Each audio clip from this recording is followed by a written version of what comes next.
भारत जोड़ो न्याय यात्रा को सफल बनाने को लेकर कांग्रेस की एक महत्वपूर्ण बैठक।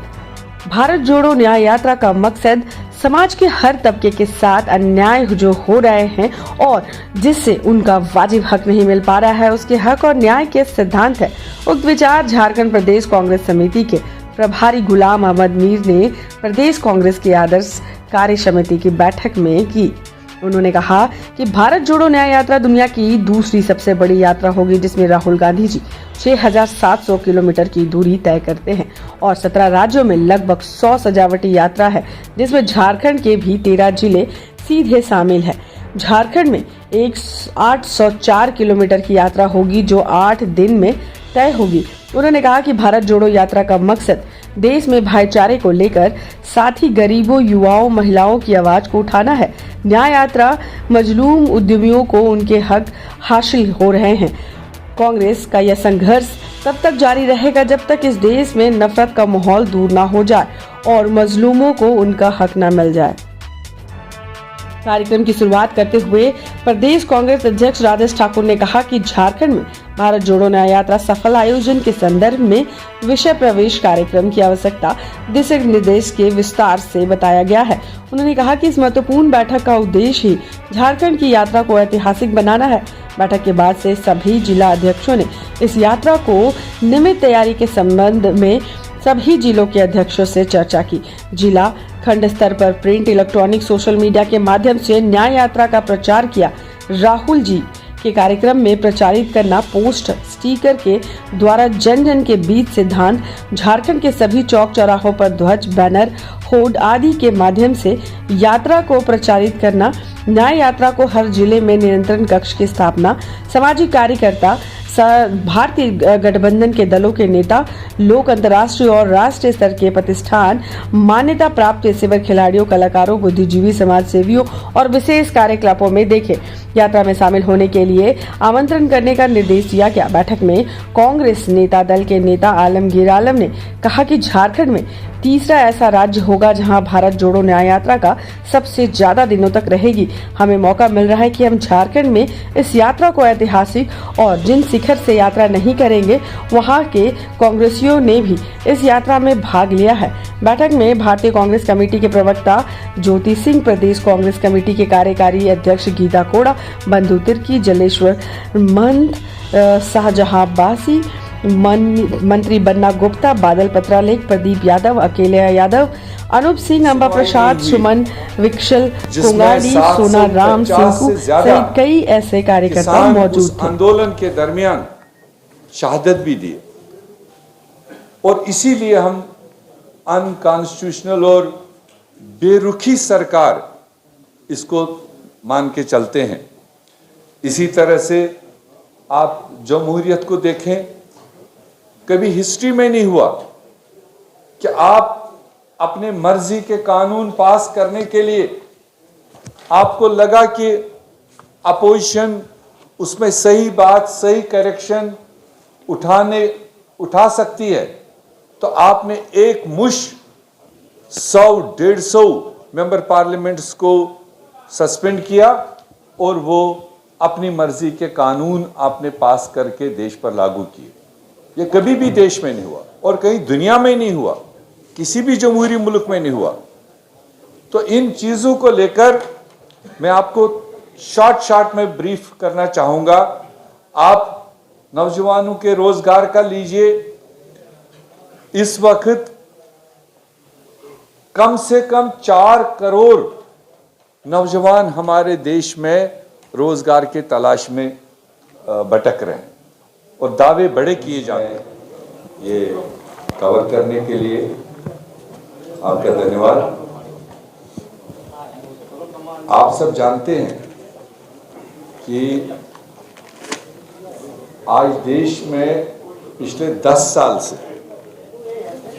एक सरकार जो बनी है, वो किस तरह से हमारे देश में जो गरीब लोग हैं, नौजवान लोग हैं, युवा हैं, किसान हैं, व्यापारी हैं, जिनके लिए सरकार, जिनकी उत्थान के लिए सरकारें बनाई जाती है, हमारी जमहूरियत का तकाजा यही रहा। हमारा कॉन्स्टिट्यूशन यही हमको फरमान देता है कि एक इलेक्टेड सरकार इन सारे दबे कुचले लोगों के लिए काम करे और उनकी बेहतरी के लिए। ये हमारे भारत में आज तक की परंपरा थी, मगर इन 10 सालों में देखा कि ये जितने भी दबे कुचले प्रायोरिटी एरियाज हैं जिनका मैंने मेंशन किया, और सबसे ज्यादा अन्याय इसी पॉपुलेशन के साथ होता आया है। चाहे वो नौजवानों की बेरोजगारी हो जो इस वक्त पीक पर है, करोड़ों नौजवान इस देश में बेरोजगारी के उस सितम में घूम रहे हैं। वादे बड़े बड़े किए गए थे, 2-2 करोड़ रोजगार प्रति वर्ष देने का वादा किया था, और आज अगर हम देश में देखें तो हमारे पढ़े लिखे नौजवान, कम पढ़े लिखे नौजवान दर दर के ठोकरे खा रहे हैं। और इसी तरह से अगर आप महंगाई का देखें, बड़े स्लोगन दिए गए थे कि महंगाई को कम किया जाएगा, और उसको लेकर देश को गुमराह किया गया था।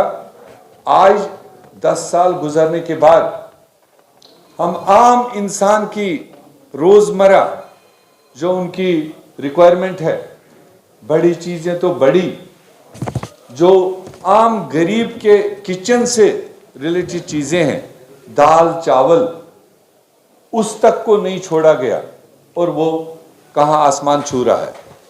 आज एक आम इंसान को, गरीब इंसान को अपना किचन चलाना मुश्किल हो गया, अपना पेट भरना मुश्किल हो गया।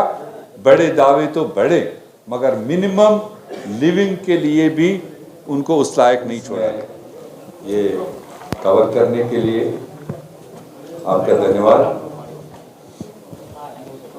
आप सब जानते हैं कि आज देश में पिछले 10 साल से एक सरकार जो बनी है, वो किस किस तरह से हमारे देश में जो गरीब लोग हैं, नौजवान लोग हैं, युवा हैं, किसान हैं, व्यापारी हैं, जिनके लिए सरकार, जिनकी उत्थान के लिए सरकारें बनाई जाती है। हमारी जमहूरियत का तकाजा यही रहा। हमारा कॉन्स्टिट्यूशन यही हमको फरमान देता है कि एक इलेक्टेड सरकार इन सारे दबे कुचले लोगों के लिए काम करे और उनकी बेहतरी के लिए। ये हमारे भारत में आज तक की परंपरा थी, मगर इन 10 सालों में देखा कि ये जितने भी दबे कुचले प्रायोरिटी एरियाज हैं जिनका मैंने मेंशन किया, और सबसे ज्यादा अन्याय इसी पॉपुलेशन के साथ होता आया है। चाहे वो नौजवानों की बेरोजगारी हो जो इस वक्त पीक पर है, करोड़ों नौजवान इस देश में बेरोजगारी के उस सितम में घूम रहे हैं। वादे बड़े बड़े किए गए थे, 2-2 करोड़ रोजगार प्रति वर्ष देने का वादा किया था, और आज अगर हम देश में देखें तो हमारे पढ़े लिखे नौजवान, कम पढ़े लिखे नौजवान दर दर के ठोकरे खा रहे हैं। और इसी तरह से अगर आप महंगाई का देखें, बड़े स्लोगन दिए गए थे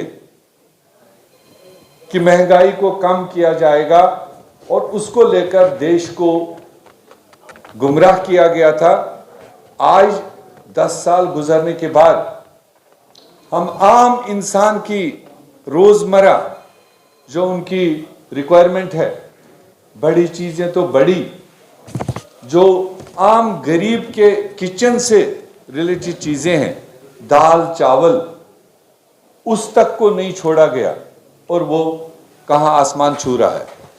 आज एक आम इंसान को, गरीब इंसान को अपना किचन चलाना मुश्किल हो गया, अपना पेट भरना मुश्किल हो गया। बड़े दावे तो बड़े, मगर मिनिमम लिविंग के लिए भी उनको उस लायक नहीं छोड़ा गया।